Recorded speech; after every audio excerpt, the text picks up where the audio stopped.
Captain Sparkle Fingers. No, it's not. That's not my name.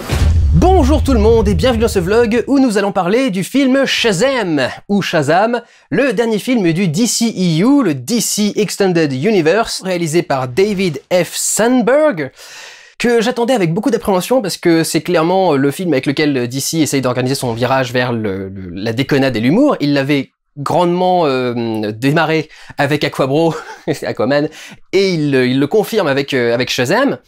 Mais Shazam a quand même quelque chose de logique pour expliquer son côté un petit peu plus délirant. Mais en plus, le film reste quand même vachement surprenant. C'est-à-dire qu'il y a plein de choses qui n'ont pas été vendues, en fait, dans les bandes annonces, par exemple, qui se sont beaucoup concentrées sur le fait que ce soit un gamin qui découvre qu'il a des pouvoirs, les pouvoirs de 6 personnes en même temps, et qui fait un peu le con avec, en essayant de les découvrir, en parlant avec son pote. Mais tout le reste, par exemple, qui est-ce qu'on affronte dans le film, si j'ai pas regardé beaucoup de bandes annonces, mais je crois pas qu'ils le disent, c'est pas dit dans la bande annonce, et il y a que le film qui va le révéler. Donc, c'est cool, il y a plutôt des surprises, et le film est vraiment plutôt de bonne qualité, et je vous encouragerais grosso modo à aller le voir. L'histoire est celle de Billy Batson, un jeune garçon qui a perdu son père et sa mère, alors son père il y a longtemps, et sa mère dans une fête foraine où il ne l'a jamais retrouvé, et qui depuis est baladé de famille d'accueil en famille d'accueil. Dans la dernière dans laquelle il est, ça se passe comme d'habitude pas très bien, parce que lui a pas spécialement envie de rester, il devient plus ou moins pote avec Freddy, qui est un autre des gamins qui est hébergé avec lui, mais pas beaucoup, jusqu'au jour où, en voulant défendre Freddy, des brutes de l'école, il se réfugie dans une rame de métro qui se voit téléporter chez le cousin africain de Gandalf. Moi, personnellement, j'ai vu le mec arriver avec le design et tout, j'ai fait « Ouais, le cousin africain de Gandalf ». Ce vieux sorcier s'appelle Shazam, et lui transmet les pouvoirs de 6 personnes différentes, pour lui permettre de devenir un super-héros et de se battre contre les 7 péchés capitaux qui sont incarnés par des monstres et qui ont été libérés par le grand méchant de l'histoire, qui s'appelle Thaddeus. C'est son prénom, il a un nom de famille, mais je crois qu'il l'appelle que Tade ou Thaddeus dans tout le truc. Donc déjà tout ça, par exemple, c'était assez caché par rapport à l'histoire, les 7 péchés capitaux et tout le reste. Tout ça marche étonnamment bien. Notamment, le truc qui me faisait le plus peur dans le film, c'était les blagues. Le truc qui fait que les blagues marchent bien, c'est que généralement elles viennent là où il faut qu'elles viennent. C'est-à-dire qu'elles viennent quand il y a vraiment un élément qui est un petit peu bizarre, un petit peu étrange, peut-être un petit peu trop grotesque pour être accepté dans cet univers. On va revenir vite fait à l'univers un petit peu après. Et du coup, il est là pour presque être la voix du spectateur et sortir la phrase qui va un peu coller à ce que les spectateurs vont avoir en tête en voyant le truc. Typiquement, quand le cousin africain de Gandalf lui dit « attrape mon gourdin », évidemment, le gamin recule et fait « ouh !» Donc voilà, ce genre de truc qui... Mais c'est... Contrairement à Marvel, ça vient rarement foutre en l'air totalement une scène. S'il y a un moment où les enjeux commencent à monter ou un truc dans le genre, le film va rester à 100% avec et va éviter du coup de faire une blague à ce moment-là. Ou s'il fait une blague, la blague va vraiment passer le plus rapidement possible pour ne pas trop déconcentré de l'événement assez grandiose qui est en train de se dérouler à l'écran en fait. Et c'est un humour qui marche plutôt bien, c'est de l'humour par rapport aux super-héros en général, ce qui effectivement est assez cool, et ça ce qu'on voit par exemple avec les tests, par exemple, les différents tests qu'il va pouvoir faire et qui vont parfois marcher, parfois donner l'exact inverse, etc. Mais t'as pas vraiment l'impression que on a forcé la blague à l'intérieur du script. Et c'est très rafraîchissant par rapport à Marvel, et du coup ça marche quand même vachement mieux, quoi. T'arrives à conserver les enjeux tout en ayant de l'humour. On y reviendra un petit peu après sur les enjeux. Le truc qui marche bien par rapport au fun du film en général, parce que c'est quand même l'ingrédient principal qui fait que le film fonctionne, ça va être le rythme. Et c'est vrai que le rythme est vachement bien foutu. Déjà, le rythme va être très tenu, notamment dans les scènes qu'il exige, par exemple pour l'effet comique. Si l'humour est en grande partie une question de timing. Et donc au niveau de l'humour de dialogue, par exemple, il y a vraiment de bonnes choses qui sont faites au niveau du montage pour que du coup l'échange marche le mieux possible. Par exemple, quelqu'un vient faire un gros câlin au personnage principal. Et je sais pas, disons qu'elle s'appelle Daria. C'est pas exactement ça, je pense que les personnes qui connaissent Shazam savent de quoi je parle, mais peu importe. Disons qu'elle s'appelle Daria, et donc en fait le personnage arrive dans une pièce, d'un seul coup il y a une furie qui passe dans le bord du cadre, et il se retrouve avec une gamine qui est en train de lui faire un gros câlin, et les parents qui sont au-dessus font « Ah c'est Daria », et cut immédiatement après que le A a été prononcé, la gamine lève la tête, I'm Daria, et elle lève la tête, et elle baisse la tête, et tu repasses à ce moment-là sur la tête de Billy qui réagit au truc. Et en fait, rien que ça, cette petite coupe rapide dans cet échange fait que la blague du coup est bien vendue, et que quand elle lève la tête, ça fait pas juste Elle a juste répété son nom, tu vois le côté rigolo du fait qu'elle le répète exactement après et avec un grand sourire et apparemment pas du tout phasée par ce qui se passe autour d'elle. C'est ça qui du coup marche super bien. Et donc ce travail du rythme dans le dialogue est vachement intéressant. Mais ce qui est intéressant aussi au niveau du montage, c'est que il va pas constamment aller à fond la caisse. Et je vous avoue que ça m'a même provoqué des trucs un peu surprenants personnellement, c'est-à-dire que il y a beaucoup de scènes que je voyais se dérouler et je me disais et là ça va s'arrêter. Et la scène continuait et je me disais et là, ça va s'arrêter. Et la scène continue. Et là, ça va s'arrêter. Et ça s'arrête toujours pas. Et t'as encore un truc après. Et t'as pas l'impression que la scène traîne, justement. C'est ça qui est rigolo. C'est que ils arrivent à s'engager totalement dans une scène et dans une idée, sans charcuter artificiellement le montage pour créer une fausse tension, créer une fausse fin de scène, créer un truc dans ce genre-là. Ils vont vraiment faire en sorte que la scène ait démarré et soit terminée à la fin du truc. Pour vous donner un exemple, au début du film, on a une scène qui se passe un petit peu avant l'histoire qui va être racontée dans le film lui-même, et on voit à un moment un accident de voiture. D'un seul coup, l'image passe entièrement au ralenti, t'as une musique extrêmement grandiose, je crois que c'est une musique de Noël, mais vraiment la fin de la musique, quoi, au moment où tout l'orchestre s'envole, et c'est un gros orchestre symphonique, et la bagnole s'arrête. Et là tu te dis, n'importe quel autre film, la scène s'arrête ici et on va voir la fin de ce flashback et qu'est-ce qui s'est passé après l'accident plus loin quoi. Non.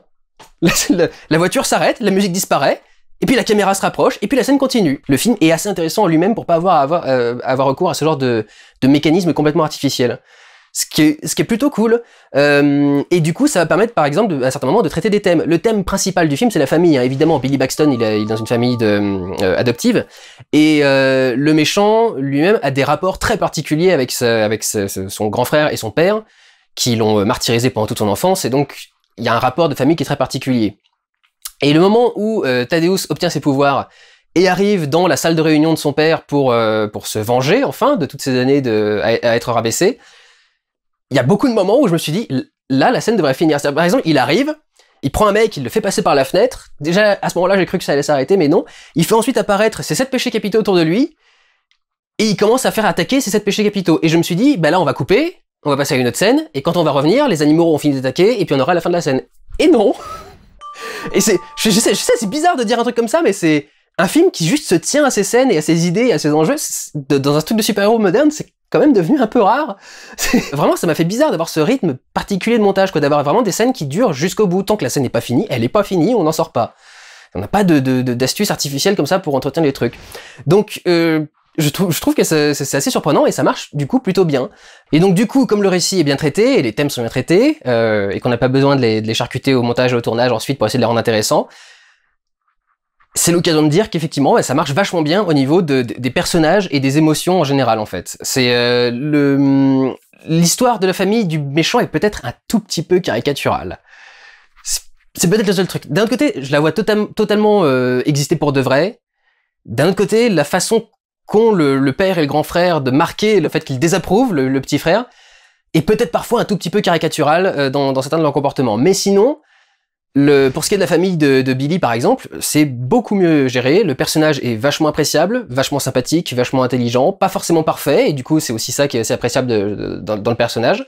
Freddy, il est super drôle, tous les personnages qui vont tourner autour d'eux dans leur âge, dans l'école, etc., sont aussi très bien écrits, très bien faits et bien présentés pour les moments où ils sont à l'écran. J'ai trouvé que les familles d'accueil étaient vraiment, vraiment très touchantes. Les deux, enfin le père et la mère, du coup, qui sont eux-mêmes d'anciens enfants adoptifs, ont un comportement vachement tendre et ils parlent énormément, et ils essayent d'avoir des méthodes sympathiques, etc., pour parler avec les plus jeunes, etc. Enfin, je les ai trouvés tous adorables et sympathiques, et du coup, tu t'attaches aux personnages, et donc t'as envie de suivre leurs histoires, et t'as envie de savoir ce qui va leur arriver, quoi, du coup. Ils ont tous un petit truc attachant, c'est la personne que j'ai appelée Daria, vite fait, c'est la plus attachante de toutes. Les liens qui sont créés entre eux marchent extrêmement bien, et à chaque fois qu'il y a un dialogue, à chaque fois qu'il y a du répondant, c'est parfait, quoi. Et tu sens une ambiance aussi, tu sens des liens fraternels entre ces personnages, et je trouve que ça marche extrêmement bien.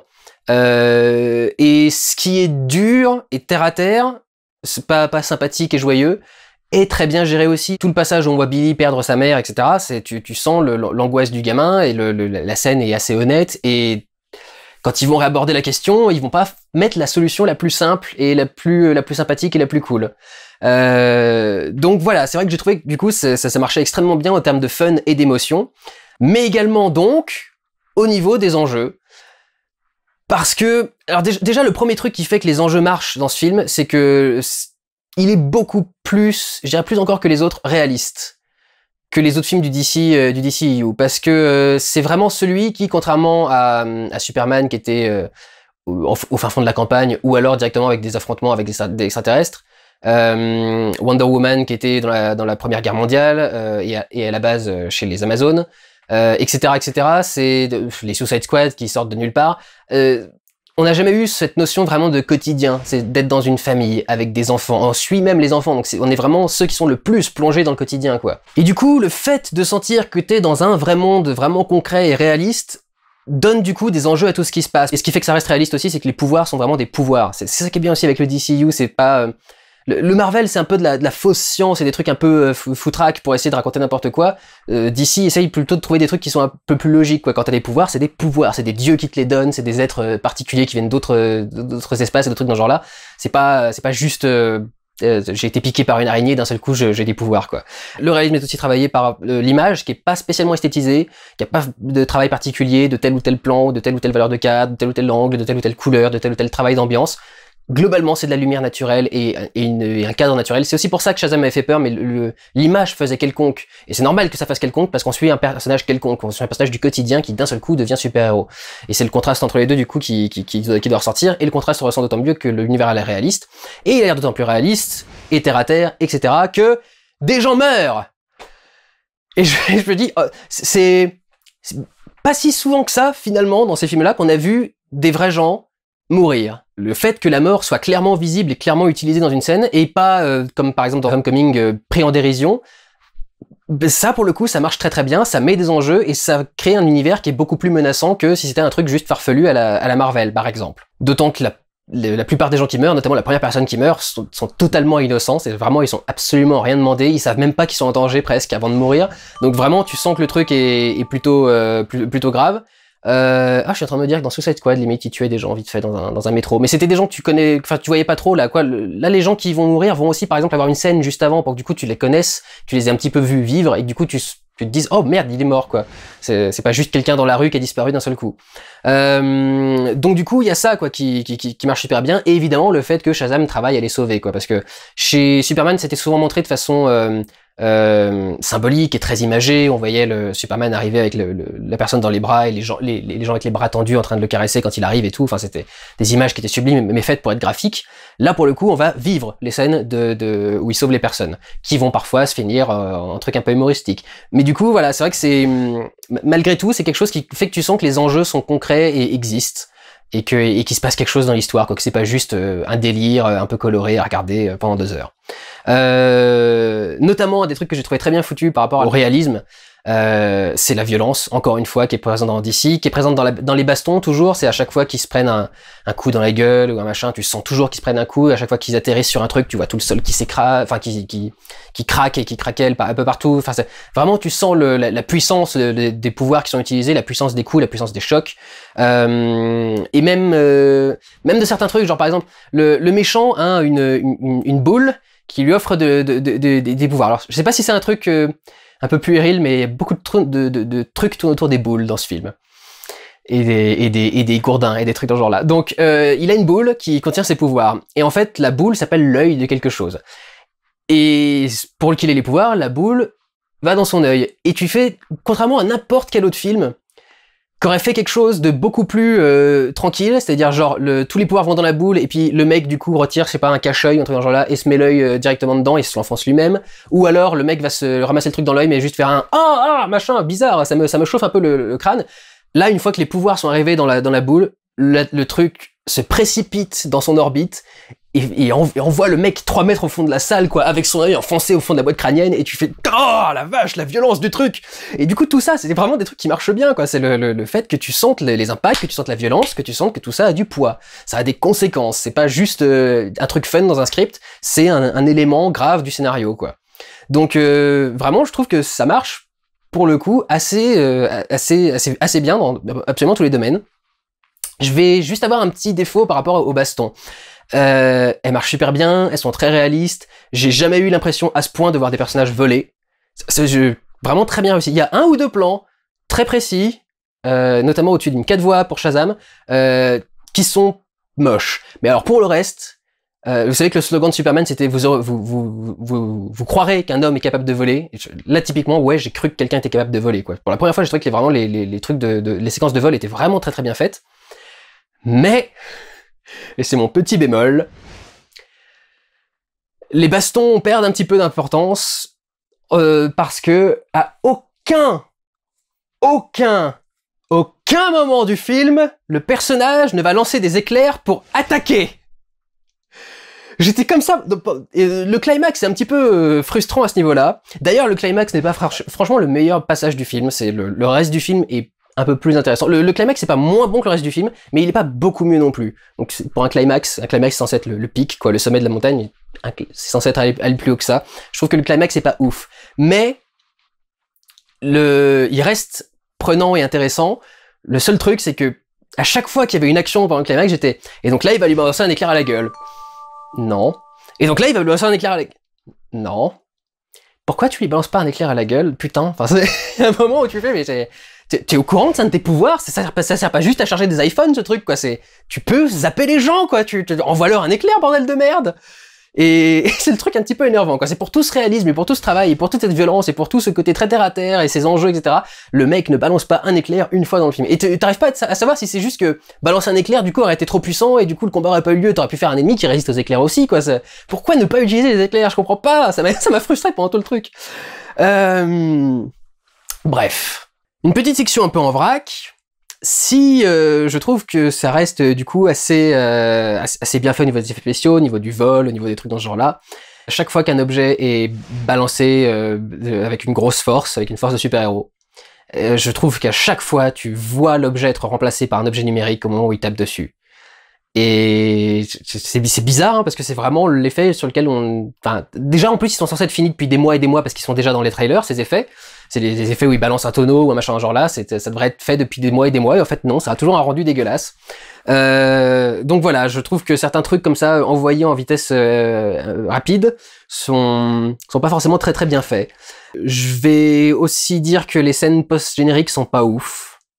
La première met en place du scénario, ça met en place un nouvel ennemi.